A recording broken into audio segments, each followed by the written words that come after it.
What this is I can explain it right now since you're seeing me do it. I have a fiery background. I have a text file. This text, or I have text. I have a text source. The text is green, and I have a sword, and then I have those all grouped together, and I have a filter applied to the group that is a chroma key, so it keys out the green in the group, which allows the background to shine through. Then new addition in OBS 27 is you have source transitions. So I have showing the transition, and that's so the show transition is when you show the source, and that is what allows it to slide in. I don't have to worry about the hide transition because that part doesn't get shown when it's on screen. It just appears once. So I have that repeated, and then I have the entire group transformed and rotated 22 degrees. I've duplicated that twice so that I have two swords coming in from two different angles. And then what I've done is I have... Oh, wait, no. Yeah, well, now this is out of sync. I just busted it. And I have a versus thing.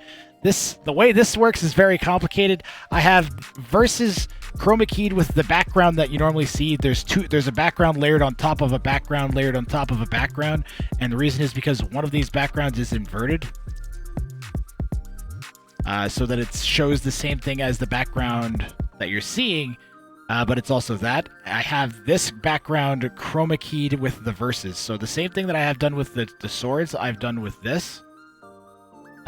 It's green, and then chroma keyed within the group, but the entire background that you see is actually part of this group, and is chroma keyed as well. I also have, behind that group, I have this background, which is a very small, like, square section.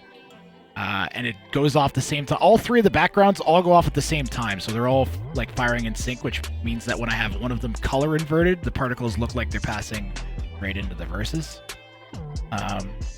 So I have that inverted and just placed behind the group, so not in the group, but behind the group, so it doesn't get added to the chroma key. And then behind that, I have the same full fire background, and that's just to prevent some of the chroma keying effects that kind of make it look like the fire is like blipping in and out of existence, and if I just put an extra one behind it, then it avoids that.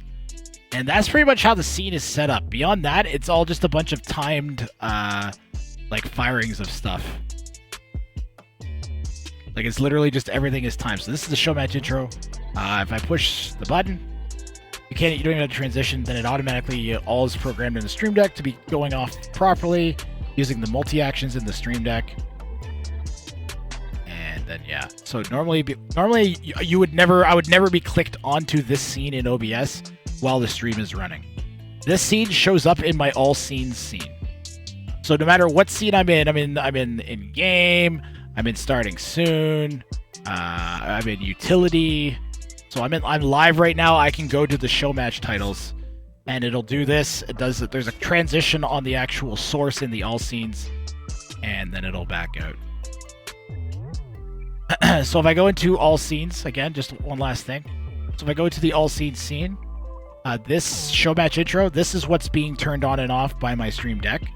And it has the source transitions, and I have a special shader that one of the people in my chat made me that does like the burning effect in and out. So I just have the show and hide on the actual scene in the sources.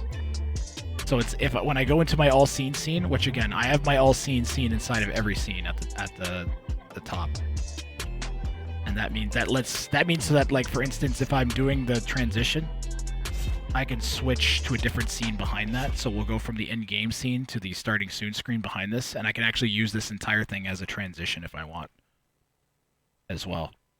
So, I could be like, okay, guys, I know you guys are sick of staring at the starting soon screen. Let's get things started. It's time for the show match. Rathrang's going to be taking on Sean on AoE. Let's go. And then it, like, boom, and now I'm in the in-game scene. So I can also use it as a transition, and then it also works if I'm just in one scene and I don't want to transition to the scene. I'm in-game, and I'm introducing stuff. And then it goes right back to where I'm at. Ooh, yeah. And that's how you can add that to your stream. So if you ever wanted to add a really cool advanced title sequence to your stream, that is how you do it. I'm Grathrang, and this was Grathrang Explains a Thing on YouTube. There, we can clip that and I can post it on YouTube now. Great.